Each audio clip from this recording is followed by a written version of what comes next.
Before we get into the video, I wanted to share a special tool that David and I have been using for over 2 years to manage our inventory on Amazon. The tool is called SoStocked, and it is a very powerful tool. It's designed specifically for inventory management. If you're in a physical products business selling on Amazon, you need to be in stock, especially with the inventory restrictions lately. This tool is incredibly powerful. If you're having trouble with inventory management, this might be a tool to help you. SoStocked is partnered with Firing Demand, and they've offered our guests, our listeners, a 30-day free trial. So click the link in the video description to get 30-day free trial. On to the video.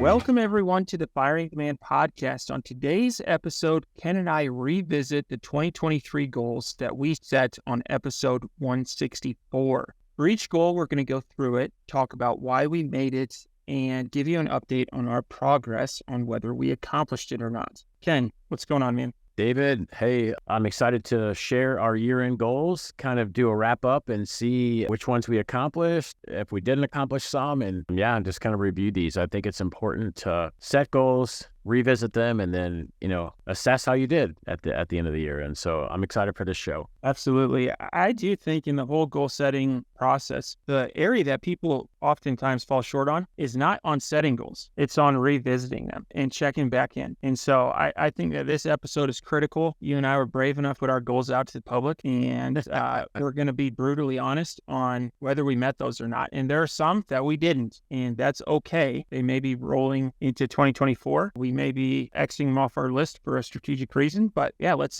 get into it. So what was the first goal that you set? Yeah, absolutely. So the first goal that I've got here, I've got them all logged down. So I'm just going to kind of go from the top. The first one was diversify 30% of total revenue off of Amazon US. I'm looking at my sheet here, and so I'm going to kind of break it down by brand and then overall. And so brand number one, this was accomplished. It is 33% diversified year to date. So we still have some more time, but Amazon US year to date is only making up 67% of the sales. And so this was achieved by brand number one. Brand number two missed it by 2%. And so really close, but year to date, 72%. So depending on how the rest of it, we have 2 more weeks. We're taping this on December 15th. Maybe it hits 30% diversity or not, but it's really close. And brand 3, 77% sales came from Amazon US. And so it was close, 23% off of Amazon. And so if you summarize, we're hovering right at around 28% across the portfolio. So pretty close. And I would say comparing that to the previous year, I believe it was in the single digits. And so going from single digits to almost accomplishing that goal is really good. And some of the key pieces here that I have written down on things that we focused on: email marketing. We focused a lot on email marketing on one of the brands. The other 2 brands, we did pull back on email marketing due to catalog issues, but one of them we went pretty heavy on. B2B sales. We ran a project for B2B sales, but we did not scale that project. And so B2B sales did not help us on this. And then our D2C websites, we're getting, I think our D2C website sales and traffic has doubled year over year. So definitely websites are helping. I would say our international marketplaces are exploding. Canada is exploding. UK is really strong. Walmart has doubled year over year. And so, yeah, we've seen a lot of stuff. So goal number one, almost 30. What's your first one, David? Absolutely. So my number one goal was also grow off Amazon revenue, off Amazon.com revenue by 30%. And so I'm not going to go through the numbers as Ken and I are managing these brands together, but there are a couple of things that I do want to talk about as it relates to this goal. One is why we set it. I would say, first and foremost, as a layer of protection, should listings get taken down. We've had that happen before where we'll have a key listing in the U.S. get taken down for pesticides is one that's hit a lot of people this year, and we've definitely been impacted by that. And when that goes down and 100% of your revenue, or in the high 90s% of revenue is coming from that, it hurts. It really does hurt. that was one of the primary reasons, was to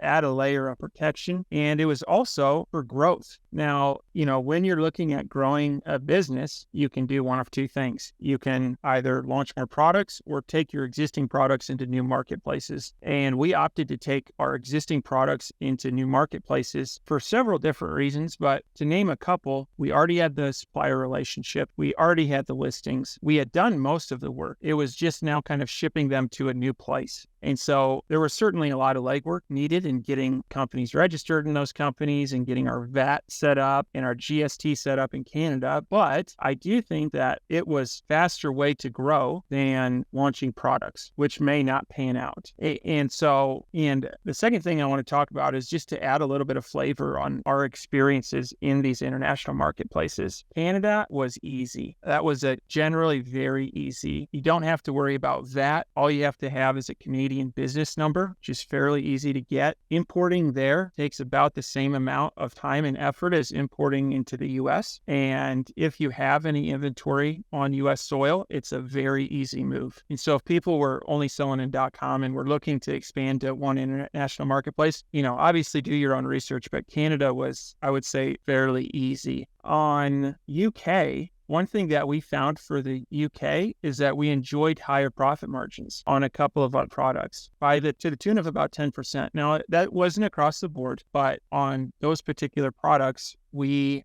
seem to, enjoy higher profit margins. And as we know, Amazon's a tight margin game. And so that was really, really nice. We also had, and this is an isolated example, so I don't know if this is going to be true across the board. It seems like in .com, if you're not running PPC, it is hard to get any type of velocity. And we did send some products into the UK that took off on day one. And we knew if we ran PPC that we would go out of stock. And so what we did to slow velocity was we turned PPC down to $1, and we had 99% organic sales, strong organic sales, which is something that is kind of unheard of in the US. Now, that could have been an isolated event, and I don't think that we've been operating in the UK long enough to know that, but I would say overall, big fan of Canada, big fan of UK. Expansion into Germany, we've had some challenges, and I think one of those is it's in a non-English speaking country. And so that we got listings rewritten, we translated all of our infographics, but in terms of work, it did require a little bit more work to get into those markets. Now, remind me, what if you rank all the Amazon marketplaces, where does Germany fall? Last in terms of total revenue for a year to date? For just overall Amazon, it's a big second. So it is the second largest behind US the last time I looked. Yeah. And so that's something that makes us really hopeful about this marketplace, is that they have a lot of people using Amazon. And so the customer base is strong. And so as we go into 2024, that's going to be one that we're going to continue to work on and develop. But as goal number one for both of us was diversification off of .com. And we may not have hit that exact, what did you say the overall was? About 28% across the portfolio. Okay. We both said 30%. So I think that 30% was a lofty target, and I'm really happy with landing at 28%. I can, a little teaser for 2024 goals. I would like to see that at less than 50% for .com. That's another episode, but a teaser.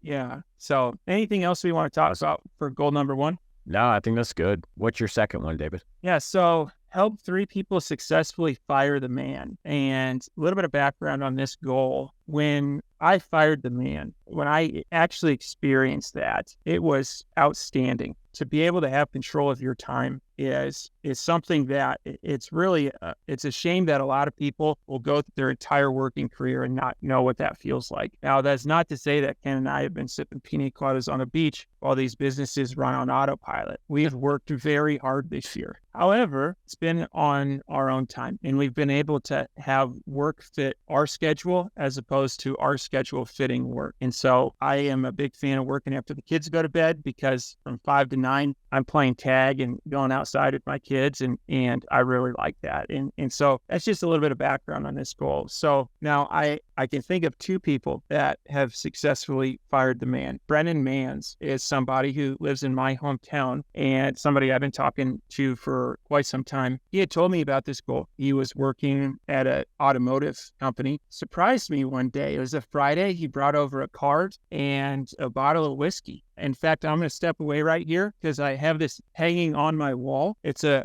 card from him that says, "Thanks for helping me fire the man today, David. All the best. Cheers." Could not be more excited for Brennan, and the future is very bright for him. And so I'm really excited about that. Second person who has fired the man is somebody named Renee, who launched a marriage planning book that's really doing well. And I've known her for quite some time, and she really has a knack for design and put together a really, really neat book. Although I'm already married, I have been a customer of hers, and it's outstanding. And so she just put in her notice and will be exiting her corporate job at the end of the year. And that's awesome. That's really awesome. And so those are two people that I know of that have directly reached out to me and said, I fired the man. And my hope is that there are some silent, people that may have tuned in or talked to Ken or I over the past couple of years and got some inspiration and have also fired the man, or at least taken some steps towards that. Yeah, that's an update on goal number 2. That's awesome. Yeah, that's like a selfless goal. That's where you're helping others, and it makes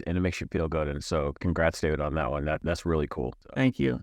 Yeah, it really fires me up because I know what gift those people are about to receive. I know that their life is about to change for the better, and that's awesome. And so, I've got this card hanging up on my wall, and it's going to stay there for a long, long time. So Ken, what about you? What was goal number 2? Cool. So goal number 2, fully implement EOS out of Traction. And so for those not familiar with EOS, it's Entrepreneurial Operating System. It's kind of a structure, a way to run your business. It sets the environment for the entire organization. Every employee everybody's moving in the same direction. And so we started this in 22. In 23, I feel like we implemented it 100%. And so we're doing scorecards monthly. We're doing L10 meetings for all of our divisions, and we have monthly, quarterly, and annual planning. We just did our annual planning last month. I'd say this one has been accomplished. I would say this one, I was kind of like on the fence of it's a lot of work. L10 meetings, scorecards, but I can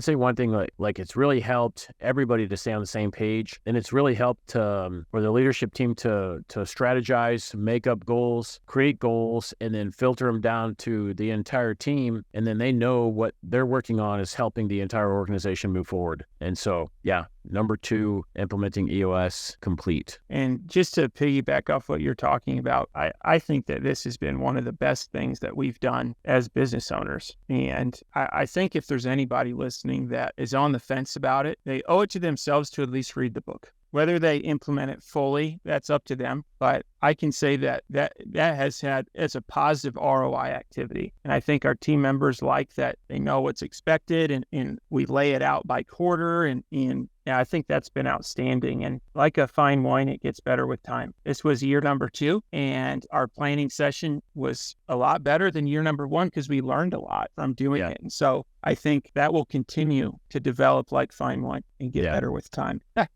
No, I agree. Yeah. Year over year, definite improvement. Cool. David, how about goal number 2? Or wait, sorry. This is your goal number 3. So launch 15 products across all portfolio companies. And I'm going to go through each portfolio company and talk about these. I'm also going to give a couple updates on whether they were successful or not. Company A, we had 4 product launches. 2 of them are products that we are going to keep in 2024, and 2 of them are ones that we are going to retire or kill. And the reason was that they just did not take off. And I think I want to mention this because if there are people out there that are launched a product and it didn't go well, that should not make you feel bad. Ken and I have been doing this for 7 years, and we batted 50% this year for this particular brand, and we're okay with that. So 4 on portfolio company A. Portfolio company B we did 8 in total. Now, one of these was a lot more involved than just finding a supplier and ordering products. It required us to develop a software and form a relationship with a US-based supplier. And so I think it really should count as 3, although it's one product. And I guess there's four variations. So yeah, no, that is true. So 4 variations. So on this one, if you're counting variations, we launched 11, and I would say two out of those 11 will probably retire. But we did pretty good here. And the one thing I want to point out is for this particular brand, one thing that we did was we have an email list, and we asked our customers what they liked before we launched them. We came up with a list of 50 ideas, and we picked the best 7. And that was I think when we're looking at portfolio company A versus B, one of the main differences is that we asked our customers what they wanted, and then we delivered that. Whereas on portfolio company A, we were kind of guessing, and I'm not disappointed with how we did in portfolio company A, but this is just, I think there's a lesson here for our listeners. I wanted to point that out. Portfolio company C, we launched one product. We brought one product to market, and we made significant steps in launching a second one. And that one, I would say, has had mediocre results. Definitely something that we're going to continue to sell into 2024. So when I add all those up, we've got 4 plus 11 plus 1, we're at 16, which does surpass the goal of 15 products across portfolio companies. And I really proud of those, and there was a lot of work that went into them. Absolutely. That's not a bad percentage. Out of 16, 3 or 4, were unsuccessful, and the rest were. And so 2024 is looking good too. I think a teaser is that number will probably go up for you, David, on for that goal. So goal number 3 on my side is increase revenues by 20%. And how did we do that? Launched new products. Yes, David just went over that. We launched 16 new products. Optimized PPC. We made a really good move. I ran PPC for about 5 months of the year, and it was not that good. We hired a new PPC manager, and he is crushing it. He's amazing. And then the third one is scale B2B and D2C sales. And so direct to consumer on our websites, we doubled sales on our websites. It's still a very small percentage. It's growing. It's doubled year over year. B2B, we tested it this year. We backed off on it, and then maybe we test it next year. It's kind of floating out there. We need to find the who for this one. But increase revenues by 20%. That is the top level goal. So let's go over it. So on company A, and this is total global revenue. Company A did not achieve that. Company A actually decreased by 8%. This one is as I dive into it by the market. Amazon US went down by 35%. Then the rest of the marketplaces, we went up 700%, 900, 5,000, 100, and on Walmart, we doubled. Our website sales went up by 50%. Germany, UK, and Canada went up by a lot, hundreds or thousands of percent. And so Amazon US, we went down by 35%. And so this one, the reason for this was mostly due to Amazon came out, and I think it was February or March, and said, hey, we're going to have this new fee if you have more than X amount of storage. And so we went into lightning mode, and we sold a bunch of our inventory. And then this brand peaks in the summertime, and then our second batch of inventory was late. And we also had some listings taken down due to pesticide claims, like David mentioned earlier. And so we've had a couple of struggles with this one, but 2024 is looking way better. So company A, negative 8% in revenue. Company B, 32%. And so company B had a spectacular year. This is one where we launched several new products that did really well. And so Amazon US was up 11%. Canada was 5x. UK doubled. Germany was up 50x. Walmart was about flat. It was up 1%. And then our website sales went down by 57%. I think that was due to B2B. 2022, we had a lot of large orders from B2B, which we did not have this year. So, but overall, 32%. And we're still going. Like, we still had 2 weeks of the year. This might be 35% because we're in peak season for this brand. And so excellent job on this brand. Brand C was up 10% total. So excellent results. U.S. marketplace was down 6%. Canada tripled. UK went up 2,000%. Germany went up 500%. Walmart went down 35% on this brand. That's interesting. And then our website sales went up almost 3x. And so finishing off with 10% solid growth for that brand. Altogether, 11% across the portfolio. We had one brand really struggled, one brand did really well, and one brand did good at 10%. And so a total of 11%. So didn't quite hit the 20% revenues across the portfolio, but close. One did, one did not. Two didn't, and one did. And so we've got room to work on.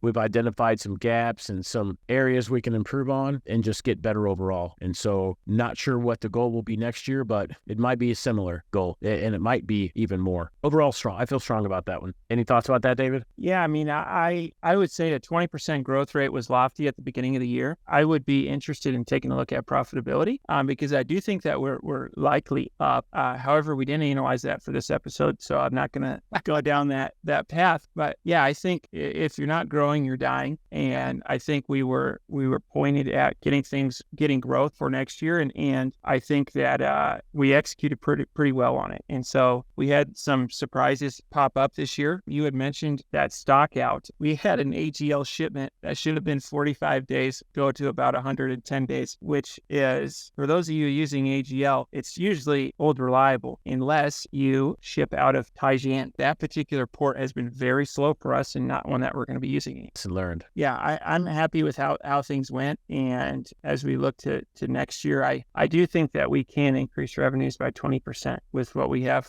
planned. And it'll be a challenge, but like I said, if you're not growing, you're dying. Absolutely. And you made a good point. I think one that's missing off of my list, I'm not sure if I didn't see it on yours, was profitability. And so I'll be adding that to, one of us should add that to our goals list for next year. I mean, revenue is great, but at the end of the day, profit is what we work hard for. And so to all the listeners, focus on profit. Revenue is revenue. Profit is where the rubber meets the road. So next year we will have that goal on there. All right. Goal number 4 for me was to go on 2 out-of-state hunts, which I accomplished. So I'll give you a little update on those. My first trip was in June. I went up to Manitoba on an archery bear hunt, which I ended up harvesting a bear. It was spot and stock. It was awesome. And I had a lot of fun and I met a lot of really neat people. And so that was an outstanding hunt and one it was fun to do it with a bow and arrow. So, and I've been eating bear and it's good. I like it. I do like bear and I've been telling my boys, if you eat like a bear, you'll be strong like a bear. And so they eat it with me too. That's awesome. Was it the blueberry bear? It was. This particular area had a ton of blueberries. This bear, when we dressed it out, had purple fat, and it, like, when you cook it in a crock pot, it makes the house, it's like a sweet meat. It's hard to describe. Yeah. But I really am a fan of it. And it was a lot of fun. Yeah. Like I said, sneaking in on a 300-pound bear at eye level I'll tell you, it got my heart racing like nothing else. I was nervous when you went on the hunt. You were like, yeah, I'm going bear hunting, great, in Canada. And then, like, right before you left, you said it's with a bow or something. And I was like, wait a second, how are you going to bear hunt with a bow? And then I'm like, oh man, David's going to go up to Canada and get eaten by a bear. And I was like, holy shit. So how close were you when you took the shot? I was 40 yards, and I'll share a little good hunting story. The night before in camp, we were sitting around a fire, and somebody said, so we were hunting for boars, which is the males, and they said if they're ever facing away from you and you want them to come closer, you do something called a challenge growl, which is where you go like this,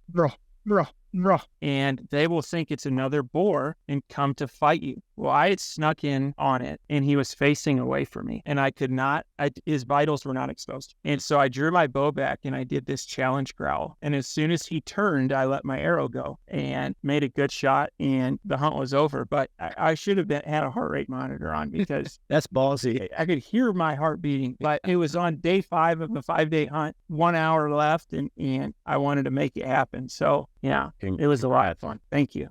Yeah. So that was out-of-state hunt number 1. Out-of-state hunt number 2 was an antelope hunt in Wyoming. And this was a new one for me. Me, my wife, and my 2 sons loaded up in an RV and went out west for 2 weeks. And had a really good hunt. I had my son Henry with me there, and he was really enjoying the outdoors, and we saw a lot of antelope, ate marshmallows around the fire, and had antelope steaks around the fire after a successful hunt. And so it was a lot of fun, and it was I don't think I probably would have ever traveled to this part of Wyoming but for an antelope hunt, because it was very rural and there was not a lot going on. And so, yeah, a lot of fun, and it was fun to have my family there with me. No, that one sounds pretty meaningful to do that. That sounds like a great experience. So absolutely. So Ken, what's number 4? Awesome. So number 4, achieve brown belt in jiu-jitsu. Train 3 times a week. Do not get injured and have fun. So I definitely have had fun. I haven't sustained any big injuries that's kept me away from training, and I've trained 2 to 3 times a week consistently all year. So it's been a great year of getting back into jiu-jitsu. So I took 3 years off, started back last November, and it was a struggle for a long time. Happy to say that probably 3 weeks I'll be getting promoted to brown belt, and so that'll be my next journey in the process of filling out that brown belt. And so this one is not yet, but in 3 weeks it'll be achieved. This is probably one of my favorite ones, I think. So for our listeners, Ken, how has jiu-jitsu helped you with your e-commerce businesses? Yeah, so I think for me, jiu-jitsu so I'm not a really big competitor. I don't travel out and compete in tournaments. I usually do maybe 1 a year, maybe 2 a year. For me, jiu-jitsu is kind of like troubleshooting. And so if you have someone that's basically trying to choke you out unconscious or rip your limbs off, like, you have to figure out ways to stop them from doing that, and then you have to figure out ways to do that to them. And so it's just a series of like troubleshooting. It's troubleshooting problems, big problems, and it's also a great stress relief. As entrepreneurs, we're kind of holed up in our house or traveling or whatever, and so for me, it's a really good outlet for exercise and stress relief. Yeah, I would say that is it also, there's really good people. You meet a lot of really good people on the mat. It's like normally someone that's training jiu-jitsu, I'll generalize, probably 80 or 90% of people that I meet that train jiu-jitsu that have trained it for a while, really good people. And people that like reminding me of kind of entrepreneurs. There are some entrepreneurs that train jiu-jitsu with me, but not all of them. But it's just something where you can't give up. You just have to keep showing up, literally getting your ass kicked every day until you get better. It's the same way as being an entrepreneur. You're getting kicked every day, whether it's Amazon, whether it's your P&L, whether it's your employees, you're getting kicked right in balls every day. And it's like, keep showing up, keep getting better a little bit each day, and it adds up over a long period of time. And so it translates to well, I think.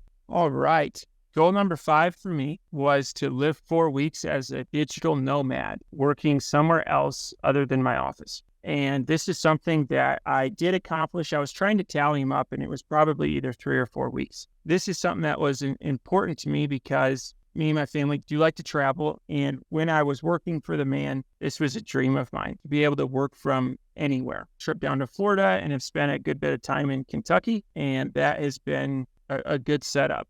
This is a little bit of a miscellaneous point, but one thing that I think prevents me from wanting to do more of this is I've got a sweet setup in my office. I'm running 2 34-inch monitors. Everything's here. I've got a stand-up desk. It's hard for me to leave this. This is where I'm at maximum efficiency. However, for Father's Day, my wife got me, and for those of you who are tuning in on video, you can see this. And for those of you who are on audio, I will share this with you. This is 2 13-inch monitors that connect to my laptop. So I really like having multiple screens when I'm working. I do think it increases efficiency. This is one thing that has made working as a digital nomad easier, is being able to go out of town or roll up to the coffee shop, still have 3 monitors. Now, they're not 34s, but they're 13, and that's good enough for me. And so one thing I as I look to 2024, one thing that I'm going to try to work on is not necessarily going out of town, but just working from different places. I find myself, I was sitting on my back porch the other day. It was really nice weather. And I was like, why don't I bring my laptop out here? So I think, whether it's rolling into the local coffee shop or working outside,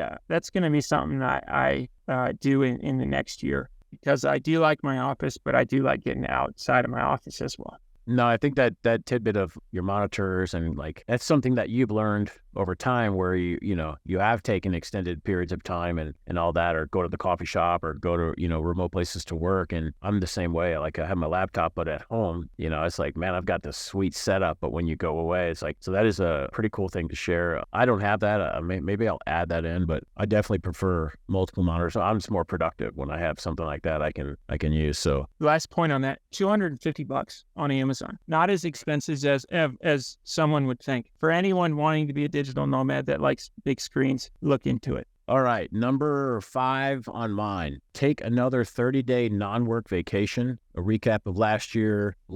So last year I took a 30-day trip to Europe with my family, and it was amazing. Had a lot of fun. We visited, I think it was 7 countries. It was crazy fun. And this year I did not do that. So we unfortunately had a death in the family and could not travel for 30 days this year, but I did have, I went for 2 weeks to Puerto Rico with my kids. It was a really good time. I might have taken one meeting, or I don't remember. I don't think I did work that. I think you covered, David. I don't think I worked when I was in Puerto Rico. So 2 weeks of non-work vacation. This one will definitely be on my calendar for next year, because I think it's really crucial to take that time off, flex the wings a bit, travel, see how the team does when you're gone. It exposes gaps, it exposes things, and so I think it's good. And so this one was not achieved, but it'll be a repeat on my goals for next year for sure, because I think it is definitely crucial. All right. My 6th and final goal was to attend at least 100 jiu-jitsu training sessions. So a little bit of background. At the beginning of 2023, after listening to Ken talk about jiu-jitsu for a while, I decided to give it a try. And I really liked it and was in a routine of going 2 to 3 times a week and had a lot of fun. In February, so not long into this, I injured my back. I did not go back. And so this is a goal that I did not achieve. And I'm not sure if it'll roll into next year or not. I did really enjoy it. I set this goal and I didn't accomplish it. And that's that. And I'm not blaming it on the industry or on the injury. My back is just fine right now. And I drive by it on my way to the grocery store and I think, gosh, should I get back into it or not? And so it's there. I mean, maybe something that I did get back into. But yeah, I would say I probably did 20 out of the 100 classes that I intended on doing. Yeah, no, injuries happen and they sideline you for a while. And you definitely have to be 100% to train jiu-jitsu or it just doesn't work. I remember when I started back, my back was in bad shape and it was not good. Cool. What about you, Ken? So last one says here, lose 30 pounds. And then I've got some bullets: train jiu-jitsu, meal prep and planning, and better sleep. So I'll go through the bullets. So better sleep. Yes. I've been getting way better sleep. So I was diagnosed with sleep apnea this past year, which I never knew I had.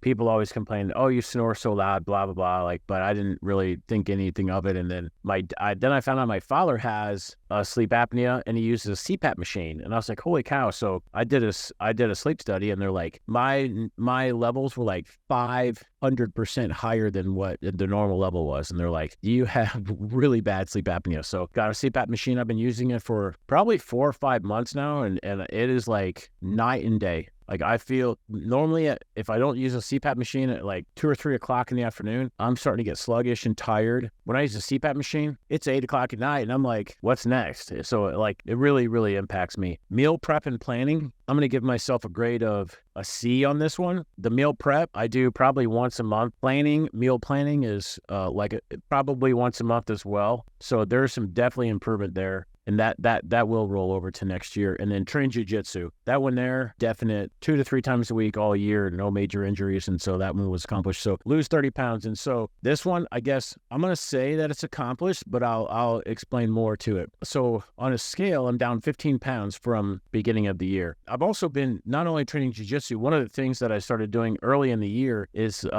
lifting weights. So I go to a gym 2, sometimes 3 days a week and just lift weights for an hour. And so that's really given me a ton of strength for jiu-jitsu. And also I've gained 22 pounds of lean muscle mass this year, according to my Renfo scale. And it's like an electronic resonance scale. And so I'm down 15 pounds on the scale, but also I've gained 22 pounds of muscle. And so that's like, I guess it would be 37 pounds difference. And so I'm going to say it's accomplished in different ways, but overall, feel amazing.